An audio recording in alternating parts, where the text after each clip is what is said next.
Mr. Wineland here. We are, and as well as hour number two. Say hello, everybody. Woo! So, anyway, we are going over chapter 8, section 1. So, if I'm not looking at the camera, I'm mostly looking up at the board here for second hour. So, let's go ahead and go into this. Chapter 8 is going to go into what is called divided loyalties. We're going to talk about the events leading up to the Civil War, the United States Civil War. And we're going to get into the tension that was happening in the North and in the South during that time, and some of the events that occurred that will have these two upset. Do we need a study guide?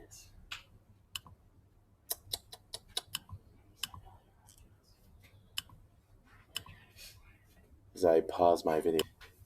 Trying to do a video. Apologize for that distraction there.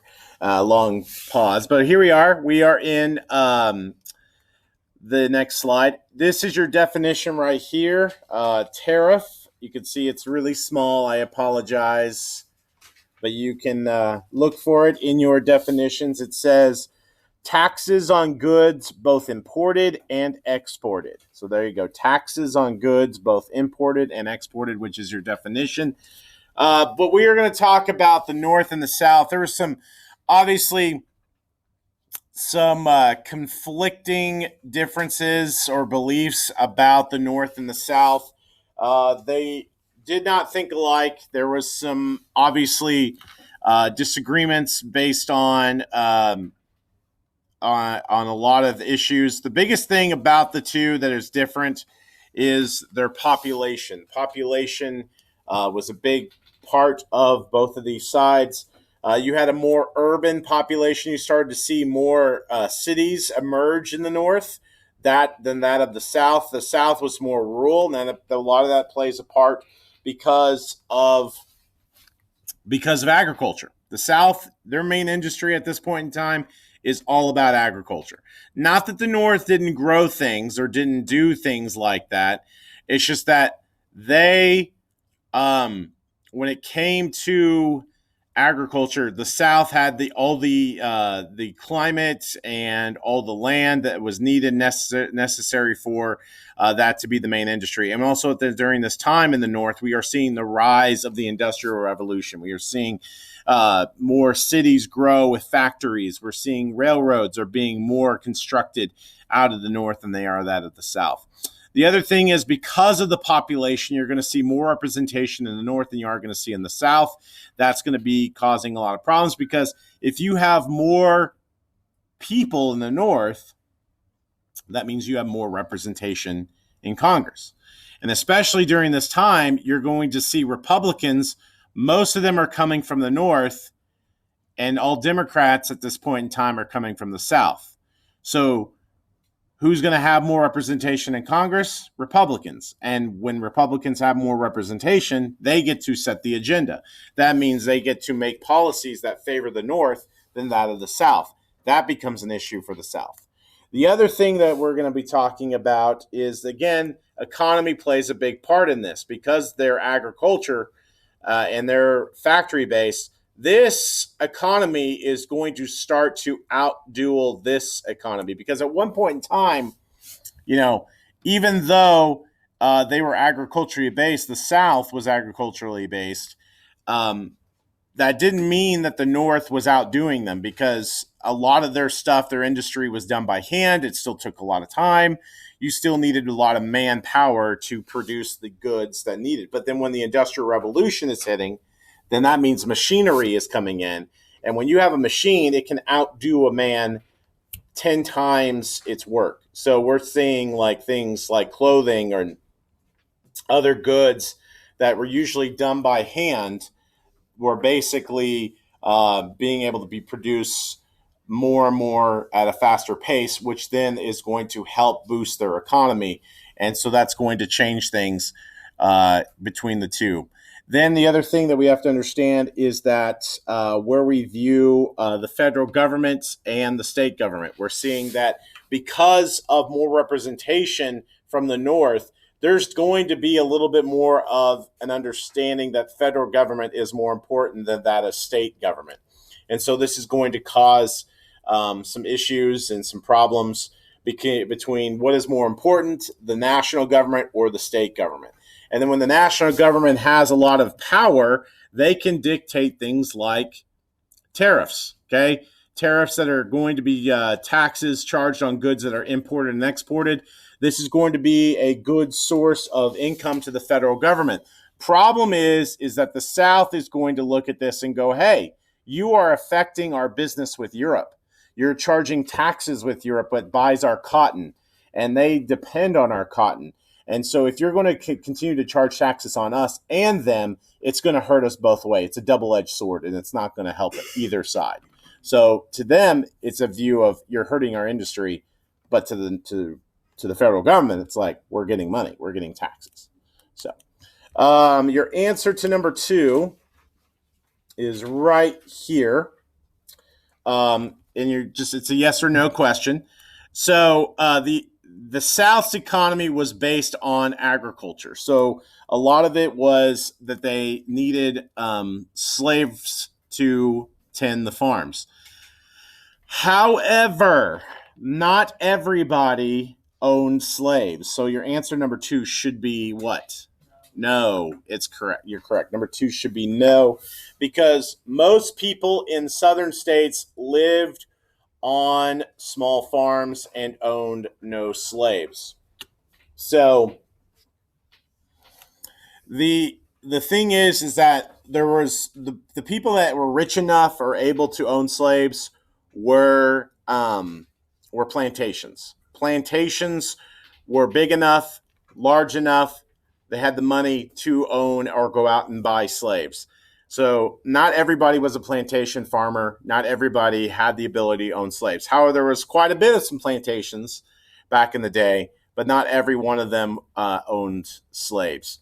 So we do see that fewer in number, the powerful, wealthy Southern plantation owners were very much the ones who needed the slaves. They were essential to their economy. They're going to be the ones that are going to push for slavery to stay in the South. Even before the 1800s, even before the Civil War, a lot of the founders in our country thought that slavery was eventually going to die out. Like eventually you will not need slaves. There's no need. And especially with the Industrial Revolution coming in with machinery and things like that, that's going to change how we farm and everything in that aspect. But you do see that the thing is, though, even though the founders would die off, people would still do everything they can to hold on to slavery because of the cheap labor. It's like you don't have to pay these individuals. You basically, you support, you give them food, you give them a place to live, but you don't have to pay them a wage, and you do not, and you can control how much they work and everything for you. And that to them, to the South, that's like, hey, we need that. That's a part of our economy. That's an expense we don't have to pay.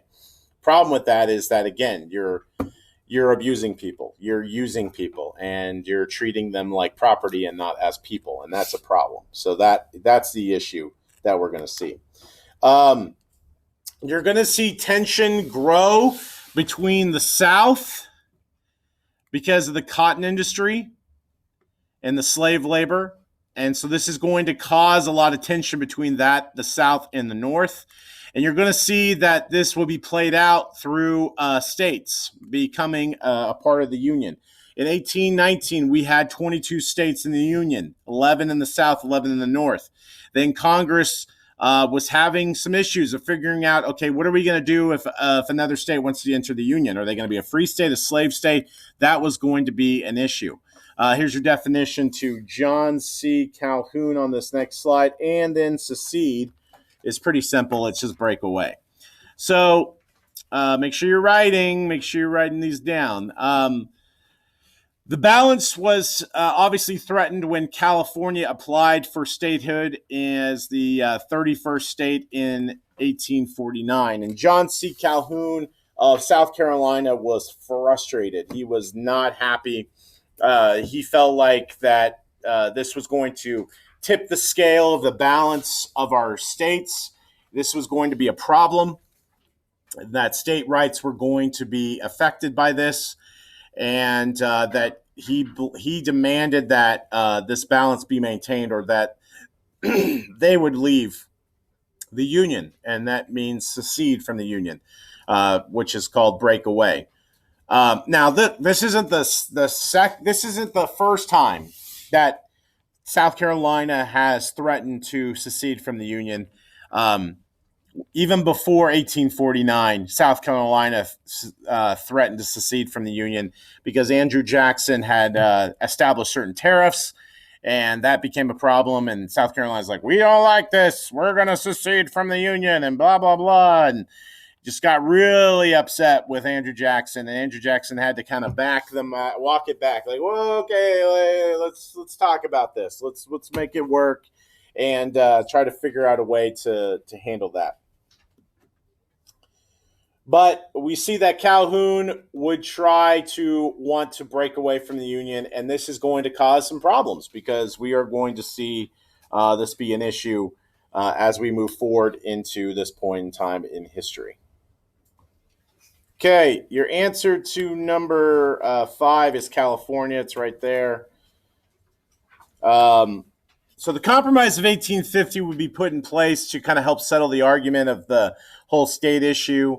The idea would eventually submit California as a state, and then Maine would become then Texas eventually would become a slave state. Then the issue of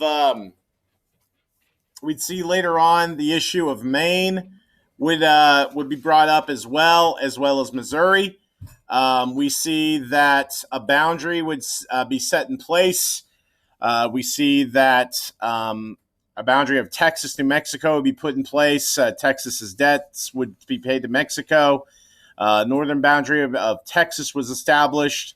We see territories of Utah, New Mexico established. No mention of slavery here. We see that also the Fugitive Slave Act would be established as well to make things a little bit more strict on slavery. Okay. Your definition for abolitionist is right there, and sovereignty, popular sovereignty. Got a lot of definitions in this one. Sorry, but you'll make it work. We see that the compromise required all Americans to help recover slaves, fugitive slaves or escaped slaves. The problem with the Fugitive Slave Act is that a lot of individuals did not agree with it, and it would create abolitionists. These were people against slavery, continued to work to help slaves escape the South via the Underground Railroad. Some escaped slaves hid in the North, others in Canada. We see in 1854, Kansas-Nebraska Act formed the two new treaties. Citizens were allowed to vote on whether to have slavery, better known as popular sovereignty. People decided the issues themselves.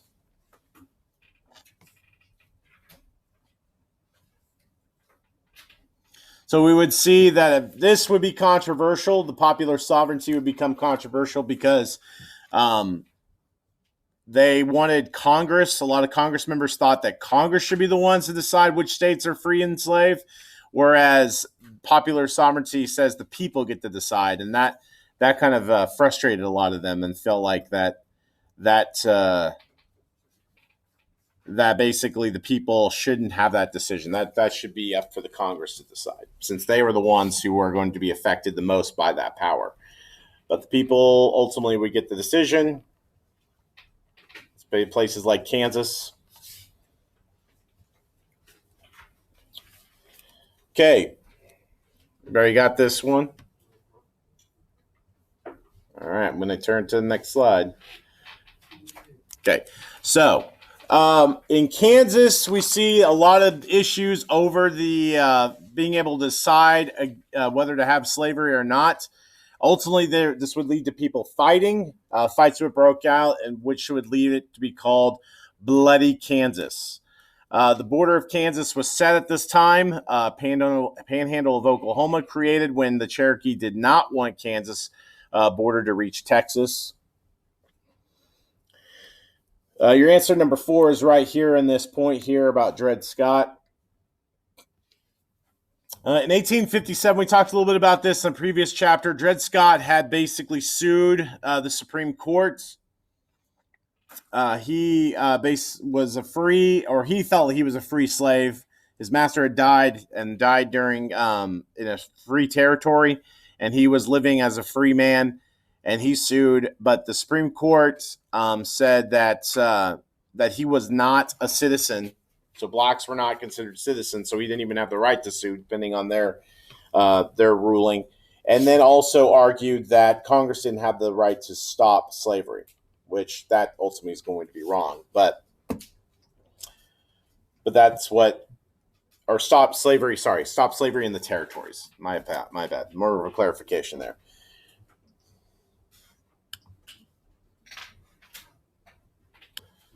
All right, all your answer number 7 is in the blue here. Number 6 is Constitutional Union Party. So we do see that things are going to get heated when it comes to the election of 1860. Before the election, slavery had been a very key issue. Even with the Dred Scott case to Kansas, there was a lot of individuals torn about the idea of what would that look like for our country if we tried to stop slavery. There was a lot of concern of the issue of stopping slavery in the South because that was a part of their economy. They were afraid what that would do. And even leading up into 1860, you had a senatorial race it's a few years before that with Stephen A. Douglas and Abraham Lincoln, where both of them argued the issue of slavery and how it should be taken care of.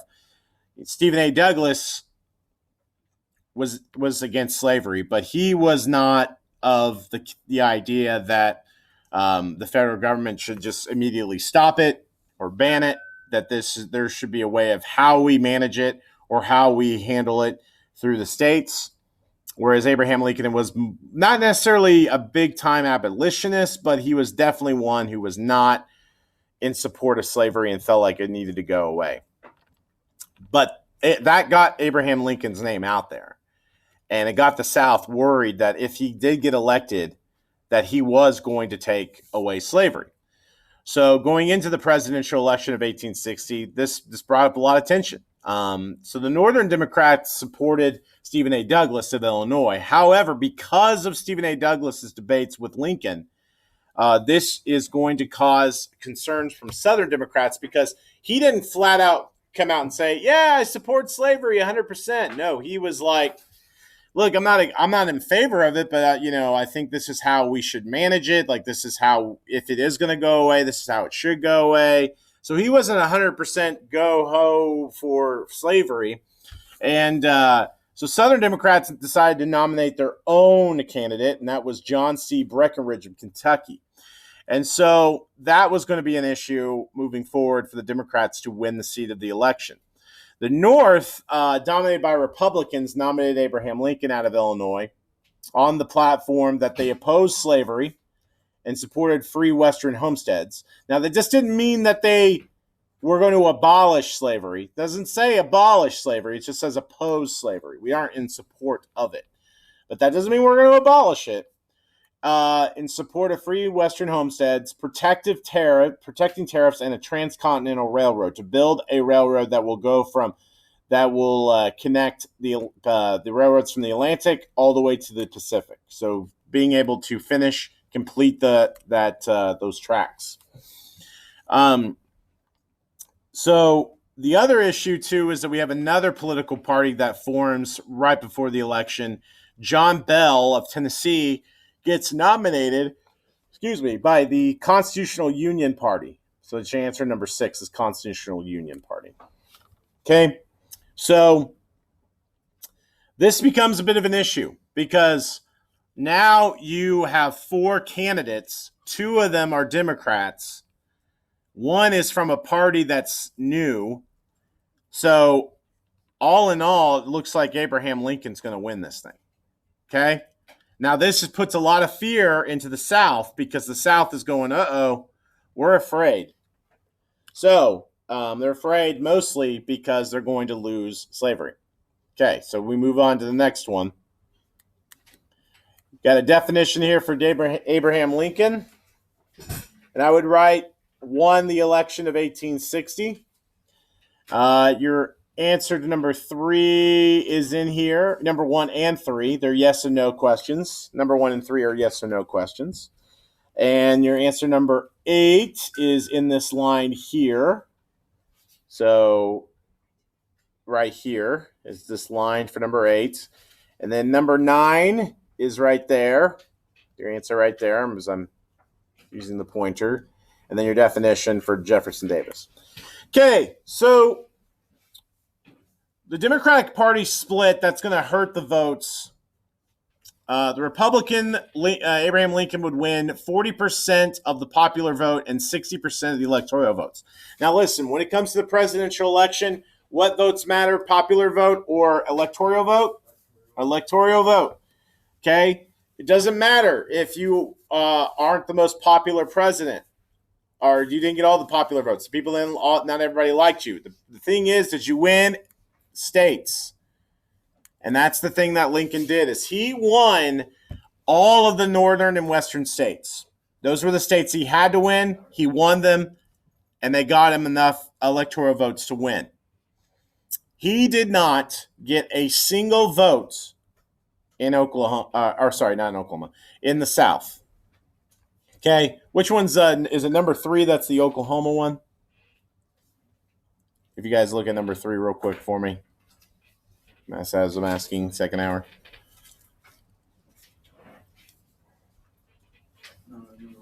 Number 1 is. Okay, number 1. So number 1, did Abraham Lincoln get a single vote in Oklahoma? It's a bit of a trick question for number 1. What? Yes. No, because we weren't even a state then. Oklahoma wasn't a state. We were a territory. So no. The answer number 1 is no. Okay, so number 3 is no. Number 1 is no. So Abraham Lincoln did not get a single vote in the South. So, but yet he won all the North. That's all he needed. We also see that this would upset the Southern states. They immediately were afraid that Lincoln was then going to push for slavery to end. Lincoln had even said, look, I am not here to take away slavery. I oppose it, but I am not here to take it away. Like, we can make this work. But the South didn't want to hear it. They were ready to move. They've already made up their mind. They threat secession, and they moved forward. South Carolina withdrawing from the Union December 20th, 1864, after the firing of Fort Sumter. We see that Mississippi, Florida, Alabama, Georgia, Louisiana, Texas, all 7 left the Union. Well, you got to count South Carolina as part of the 7, I believe. See here. 1, 2, 3, 4, 5, 6, 7. So all 7 southern states there formed the Confederate States of America. And then others would obviously follow, like Arkansas, Tennessee would follow, North Carolina, Virginia. Immediately, though, Lincoln would try, he would ultimately able to hold on to Washington, D.C. He would also hang on to the western half of Virginia, which at the time was a part of Virginia, but now is called what? Western part of Virginia is called West Virginia. There we go. Second hour. Good job. And then Kentucky, Missouri. Those states in Maryland as well, throw in Maryland, would get immediately held by the Union because they were afraid that they would leave, and then that would make the North very vulnerable. Okay, so the Confederate States of America would name Jefferson Davis their president of the Confederate States, and ultimately war would break out as soon as the attack of Fort Sumter, so in 1861. All right, it's going to do it for section 1. When we get into section 2, we're going to talk about the beginning of the war, talk about how it was fought in Oklahoma territory, or Indian territory at the time. All right.